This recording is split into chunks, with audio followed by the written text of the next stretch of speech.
Welcome to Getting Rich Together, the show for successful women who are looking to take their financial futures to the next level. I'm your host, Shama Bunton. When I started my wealth building journey, nobody knocked on my door to give me all the answers.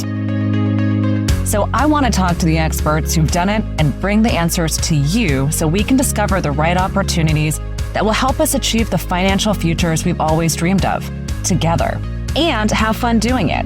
So let's dive into this episode and start getting rich together.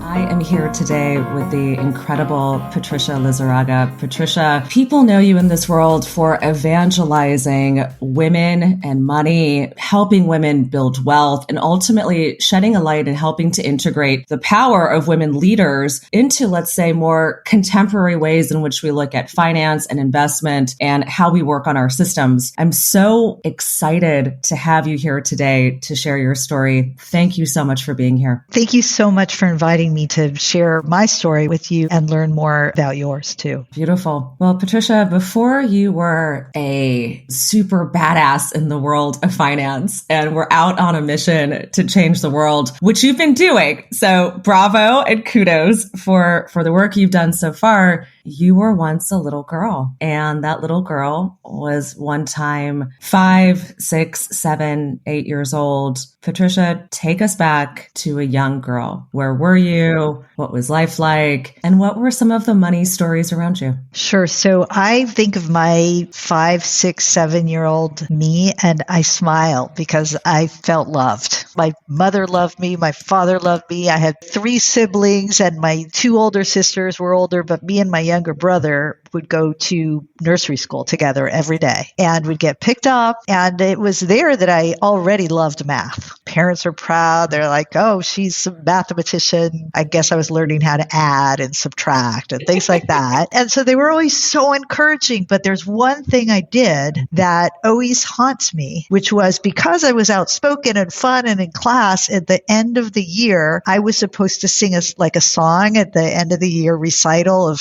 the nursery school, and I couldn't do it. They're like, okay, and now Patricia, and I just sat there and stared at them and said, no, I can't do it. I can't do it. So even though you would think, oh, maybe that's going to traumatize you for life, it actually just made me realize that everybody still liked me. My parents still loved me. My friends were still my friends. My brother still looked up to me. And I think sometimes I think back to that and say, if you sometimes freeze or fail, it's not the end of the world. Just keep on going because you're going to recover. I love that. And where did you grow up? What was around you? I grew up in Lima, Peru, in the middle of a military dictatorship. I can tell you that the name of my preschool was Santa Cecilia. I remember that clearly. And it was a happy time, even though it was for a 5, 6, 7-year-old, 8-year-old that doesn't know that she's living in a military dictatorship or there's nothing to buy because it was a Soviet Union military dictatorship. It was a leftist dictatorship. In Latin America, you had right-wing dictatorships and the left-wing dictatorships. And for me to get one Barbie, be able to bring things in for the United States, my mother was American, my father was Peruvian. She moved there when she got married. It wasn't like you could go to the store and buy a Barbie. Somebody came from the States, they could bring you a Barbie, and it was such a big deal. One Barbie. Wow. Whereas, remember the Hallmark stickers? Well, I'm probably a little bit older than you, but I remember. The Hallmark stickers, like you couldn't go to the drugstore and buy Hallmark stickers. You couldn't buy them anywhere. Somebody had to bring them from the United States. So they were highly valued commodities. And because I had some American relatives, I often had a good collection.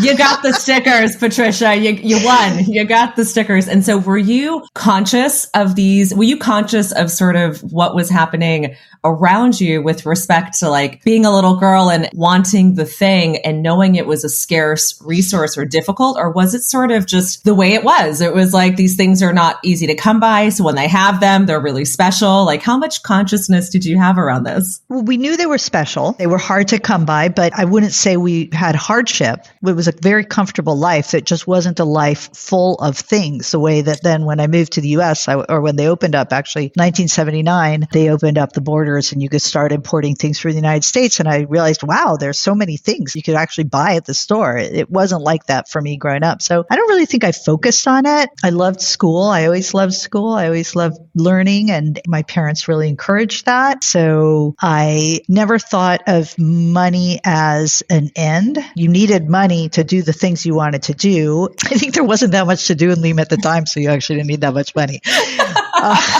It's funny to think about that in some cases, right? It's like when we travel around the world, my mother's family is from Mauritius. And so when I go back and visit, it's so interesting because people have whatever it is that they have, right? Which isn't certainly access to the same things we have here in the United States. It's not as if they had something and now it's gone. And so there's this feeling of lack. It's more like happy with the construct or the world that I have around me. And I think there's something really beautiful about that. And so what was high school like for you, Patricia? Were you still living in Lima? Like what was going on with your world? It was in high school that I discovered I was an entrepreneur.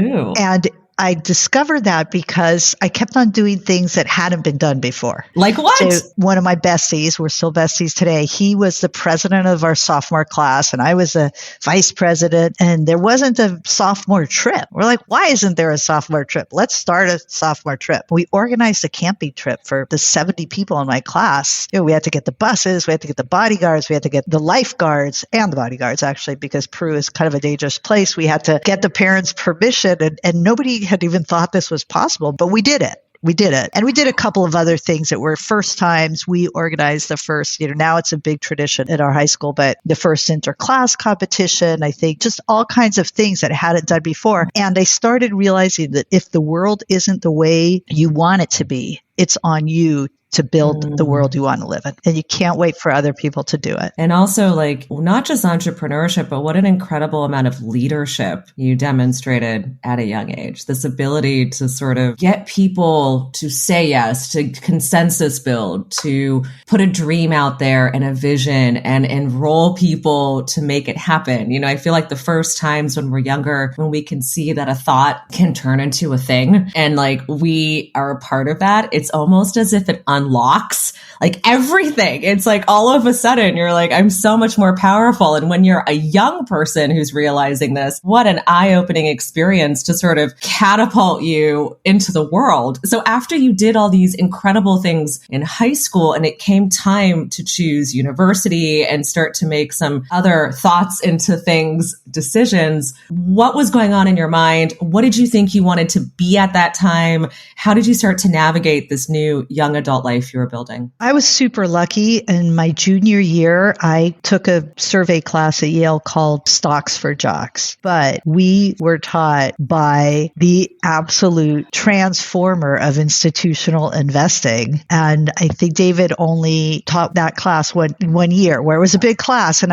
remember he said, okay, everybody, if you're going to do one thing, order the Wall Street Journal. The student version is quite cheap. So I did. And I just started, and he said, and read the newspaper. You'll figure out what parts you like. And so I started learning more about investment banking, mergers and acquisitions. And I said, okay, well, let me go get a job there. And that's how I ended up in finance, because I just thought it was so exciting what he was teaching and something I didn't know. And it was glamorous and a lot of money and that power and leadership and all those things I thought were really sexy at the time. That's how I got into it. So then going into Yale and deciding that this was where you were going to start your education, was it, certainly with majoring in economics and Latin American studies, you had your eye on a really big macro prize here. How does the world work? How does all this stuff come together? Did you also in university get a job? Were you entrepreneurial in that capacity? How did you start to double down on studies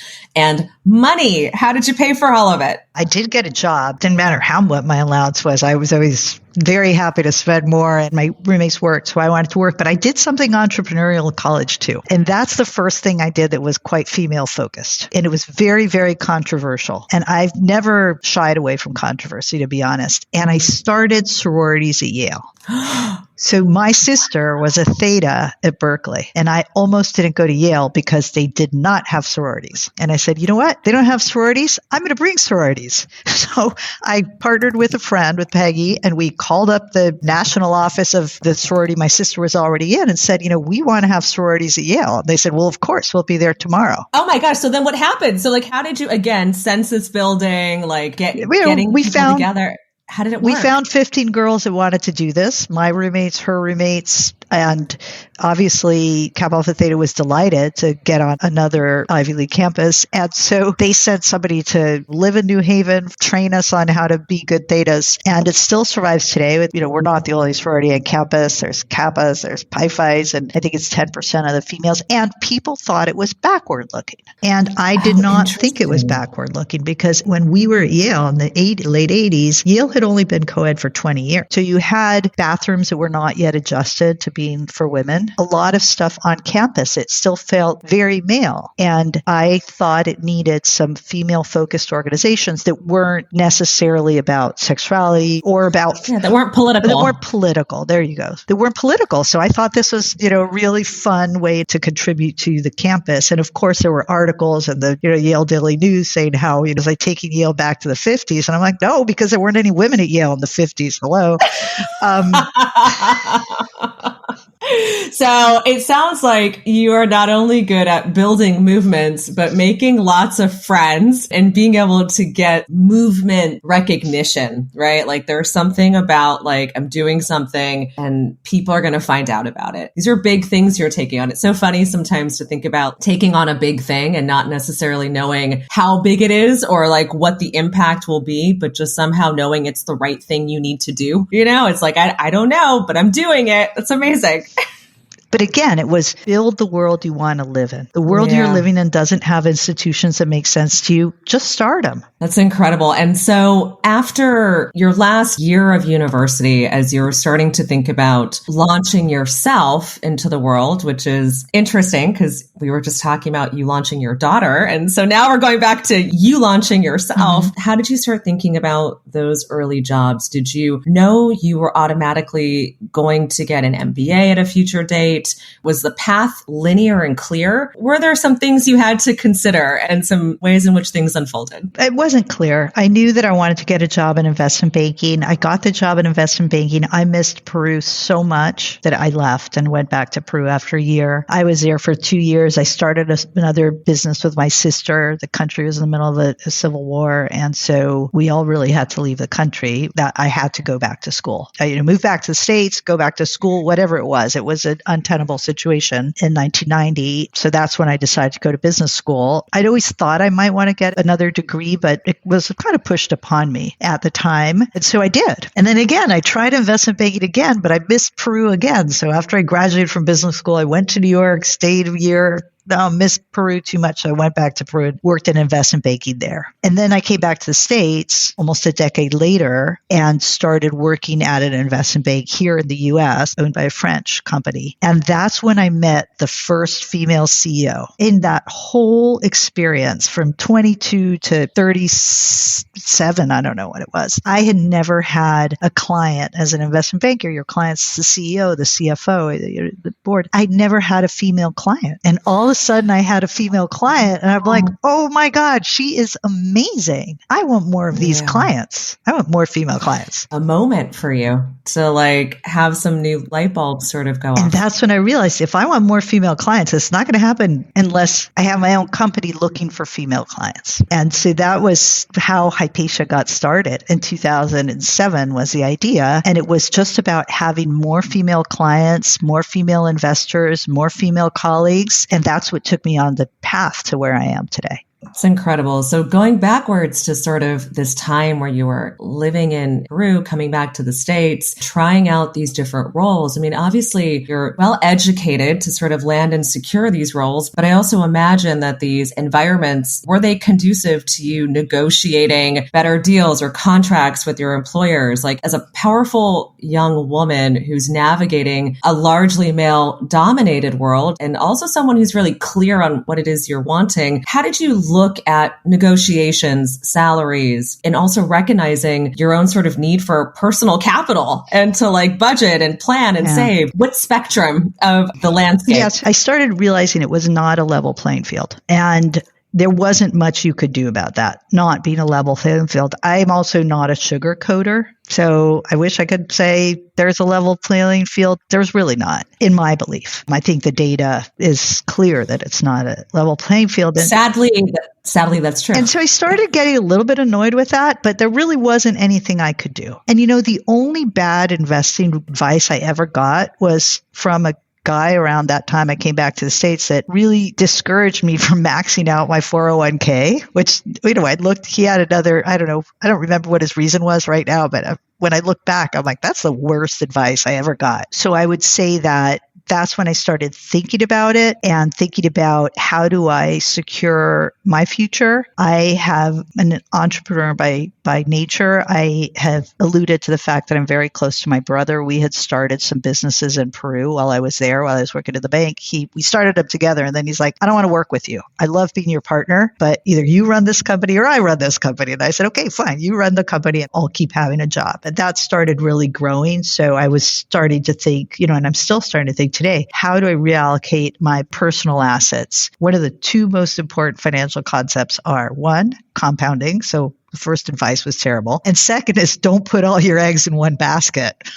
Because by definition, a private company's like that. So those are the things I started thinking about. We're talking 20 years ago. Wow. And what's so incredible about that is at this young age, you're also able to sort of maximize, all right, corporate earnings, all of the system benefits that come with corporate earnings, and then also entrepreneurial business ownership earnings, right? And sort of all of the ways in which you can take advantage of those systems. And cool to hear how you were able to work between these two income sources and then also to understand sort of how they interweave each other. And at that time, you were obviously investing in the stock market. It sounds like your 401k, you were also an entrepreneur, getting this corporate salary. Had you yet thought about things like real estate or angel investing or any of these other sort of like alternatives or different, like how much exposure to like other stuff did you have at that time? I mean, I did study econ, and I am by nature always looking for good value and making good investments. So yeah, I'd had a little bit of luck with some real estate early on, right after business school. I kid you not, after my brother was getting a master's, I'm super close to my brother. I keep on mentioning him. He was getting a master's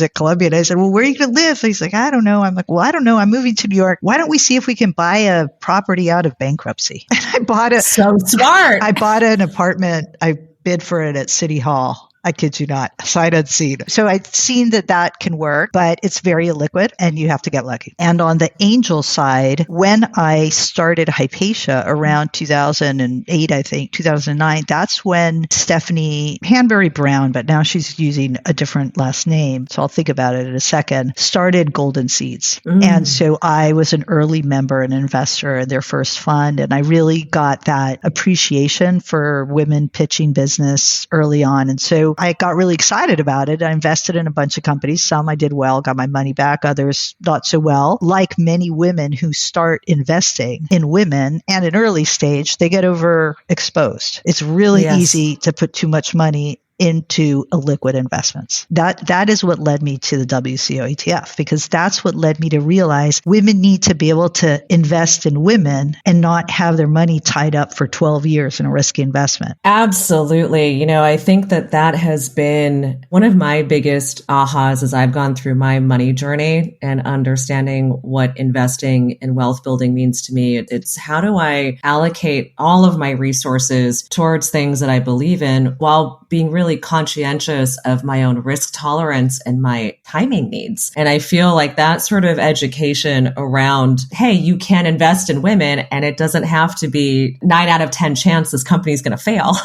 I think provides those of us who are looking to invest towards our values, right, or put our money to work towards our values. It really sort of gives us an opportunity to do that with something like the WCEO ETF. And so can you tell me, Patricia, obviously going from a corporate job where there's a ton of security, but being very entrepreneurially driven and having some success with that. When you decided to quit and start Hypatia, were you nervous? Did you have any sort of like qualms in your stomach? How did you shore yourself up? What did you need to do for yourself from a financial side, from an emotional side, to take this big risk and say, I'm going to put everything into this direction and this is where I want to go? For better, for worse, I'm an optimist and I think things are going to work out. I had been very lucky in that the businesses that I had put together with my brother were started to throw off some cash, and I had put enough money in my retirement that if I said, okay, that keeps growing, I am going to be okay. And money has never been the end for me. It's not about having a ton of gold at the end of the journey. It's about having a great journey and believing in what you're doing and having fun. So I thought I had enough. I thought, okay, I have enough that I could do what I want to do. And I'm an optimist. So I felt that I could take the risk. I love that. Did you have people around you who were like, go, Patricia, you can do this? Did you share your plans with a lot of other people? Or was it, let me put my foot in and start to build slowly? I shared my plans. Most people will cheerlead. This type of business I was building, I didn't have to ask anybody for working capital because it was a service business. And so people didn't really have to put their money where their mouth was. They could just say, yeah, go for it. So I think that is good and bad, right? It's good and bad. But the thing is, I did it. So I started and took me on the path that I'm on now. I started because I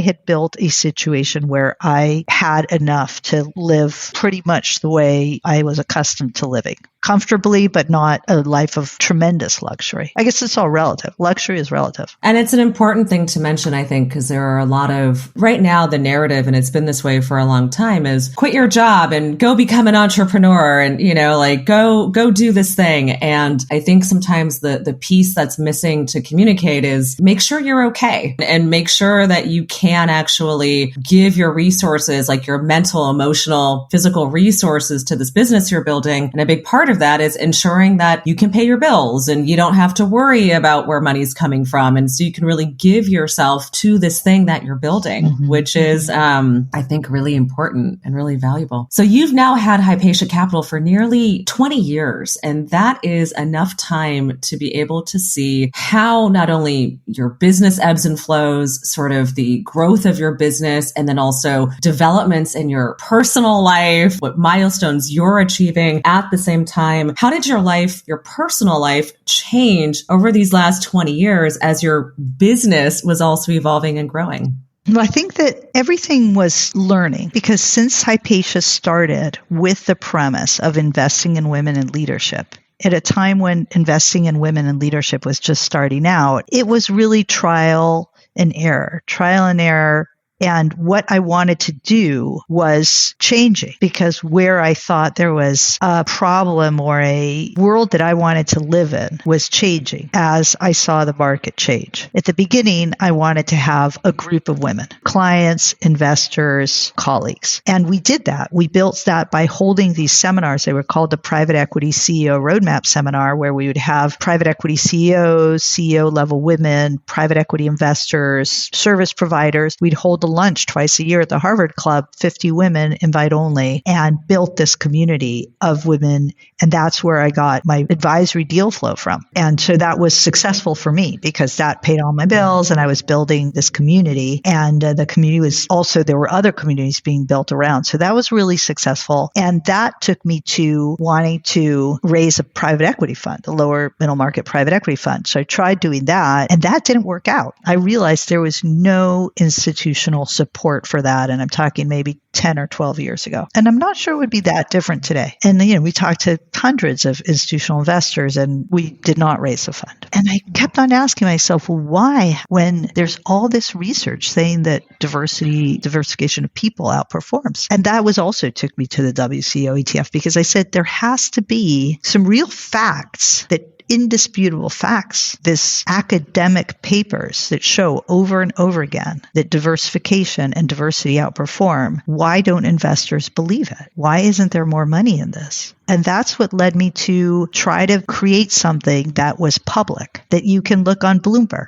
Yahoo Finance will tell you the women outperform the men. You don't need to have a Harvard Business School study to tell you it, or read the Harvard Business Review. And I have to tell you, I had a conversation many years ago with a Harvard Business School dean. And I, went to the Harvard Business School. And I told him my idea about this and about hedge funds. And he said, oh, none of those studies, it's not apples to apples. Ex-dean of the Harvard Business School isn't believing this because it's not practicable. So I said, okay, well, let's actually make an investment product and let's see if it outperforms. Let's see if my theory is right. And so that's what we created a year and a half ago, because at the end of the day, even though I've seen progress in 20 years, tremendous progress. The world is a much, much better place for women than it was 20 years ago in business. Women are still less than 10% of CEOs, even though the research has been around for over 20 years that they perform. Why? That doesn't make any sense. And that's another reason why I watch the WCEO, because we need some proof. Obviously, in these last 20 years, you also became a mom. Yeah. And how incredible to see sort of this really big intersection between launching this business and starting to get increasingly more and more clear on your vision and output in the world from an intellectual basis, but then also physically having output in the world and being a mom and sort of navigating what the world is possibly going to be like for her. And so as you've been sort of navigating and having your finger on the pulse, what sort of conversations do you bring home? How much about finance and money and budgeting are things that you bring home to your daughter? And what ways do you sort of communicate values around money? Our children bring so much to us. As Ada was growing up, she's 18 now, so she lived the whole life, right? When I was focused on advising women, when I was focused on trying to buy companies, because that's what we were doing, and, helped other people buy a few companies. So first it was just about meeting all these women. Then it was like, oh, well, what if you own this company? What if you own that company? She would get excited. I think at one point we were looking at one company that did these trampolines. It's like a trampoline company. And she's like, Mom, buy that company. But we didn't. And then she was like, can you buy American Girl? I'm like, well, it's part of a publicly traded company, et cetera, et cetera. But then we started thinking what other things we could do to be influential. And we realized, okay, women aren't investing in women. Women aren't comfortable with money. They're starting late. How can we change that?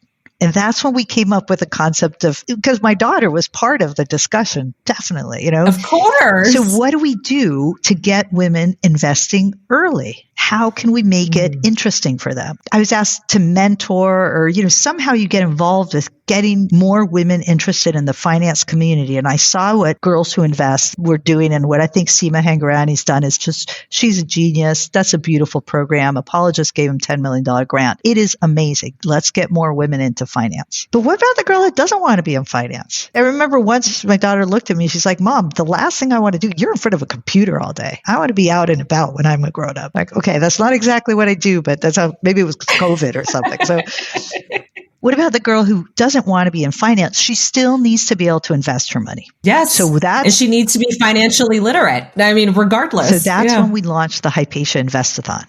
So we launched it last year, and we last week launched Sponsor a Young Investor. So the idea is, how do we get women to start early, invest often, and invest in women? And the best way to do it is to get them when they're young. So we started last year this college ambassador program. I think we're on 10 universities right now. And the idea is to grow that concept of let me start now. And so we developed this really cool, actually, and it's new. So I don't even think this existed when we first met. It's just been launched last week. So the idea is that we put this free financial literacy class online, and all you have to do is go through the 3 playlists. They're on our YouTube channel, take the tests, and we'll give you a certificate that you can then put on your LinkedIn resume. Wow. Just investing basics. And that already tells an employer, even if you're not interested in finance, that this young woman is about taking care of herself. She's ahead of the game. So we're really excited, but college kids, they're kind of flaky. We all were. We all did that. They're doing a million things. But that's powerful. It's, one of the things I've realized is that over the course of immersing myself in what's available in the world in terms of financial literacy, we need to have many different on-ramps and access points, and they need to be around us with frequency. It's almost like this particular program you're launching. It's a big step that sort of will show its power over a long-term process. It's the long game, the exposure to someone who's taking the quiz, who's then also making maybe a slightly different decision when they're choosing to do something else. And all of a sudden, they're now becoming a lot more financially active and informed because of something small that has a butterfly effect. Exactly. It's like, it's really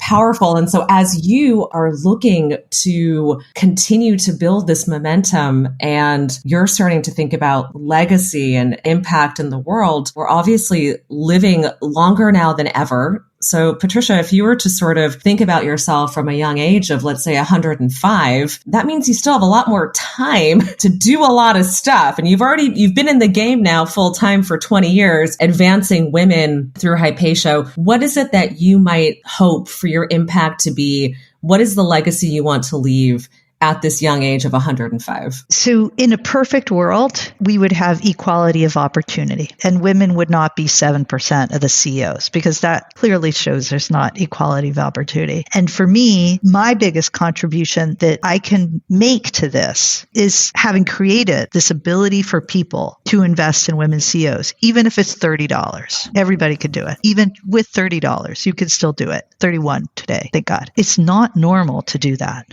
And if I, 105, would like to look back and say that because there was this first product, more product was developed to invest in women. And as more product was developed and as more young people, young girls were educated to invest in women as well, that would create equal opportunity. And that's what you want. That's what I want for my daughter, is for her to be able to be whoever she wants to be and do whatever she wants to do. And there's two ways to do that. There's a lot of things that have to happen, but one, there has to be equal opportunity. I will be honest with you. I saw in my late 30s, almost every single friend of mine, girlfriend, was passed over for a promotion that was given to a younger man. Maybe less 20 years later, but probably not that much less, because the pipeline's somewhere in that stage. So maybe it's half of them would have gone passed over. I don't want my daughter to get to age 39 and see that. I want 20 years from now, that's not a common story you hear behind closed doors. So to make equal opportunity, we have to really pull a lot of levers that show that women are performers. I don't know if I'm answering your question in the sense that at 105, I would love